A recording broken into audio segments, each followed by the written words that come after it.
Ang trading isang pagpalit o pagbaligya sa mga financial assets like stocks, currencies, commodities, cryptocurrencies o indices nga ang goal kay para makaginansya. Ang mga traders mag-focus sa pag-capitalize sa price fluctuations pinaagi sa pag-predict kung musaka or muubos ang value sa usa ka asset. Para maka-access sa market, ang mga participants like banks, governments, private institutions, o mga retail traders kinahanglan mag-open og account sa broker or trading platform para maka-execute sa ilang mga trades.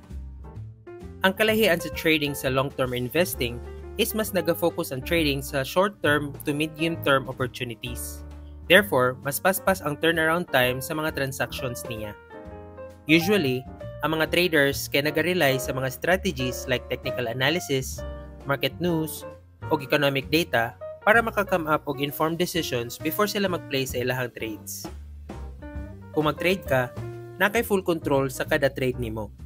Pwede nimo i-adjust ang trade size based sa imong available capital. Ug kung ang trade nimo wala nag-perform the way you expected, pwede nimo i-close ang imong position bis ang kanus-a, giving you full flexibility. Ang trading naagya pa risk. Mauna ang mga traders, gina-manage nila ang risk gamit ang mga tools sama sa stop loss orders para malimita ang potential losses. Kini nga approach makatabang sa pag-protect sa atong capital aron makapadayon ta og maka-recover sa market after sa mga setbacks.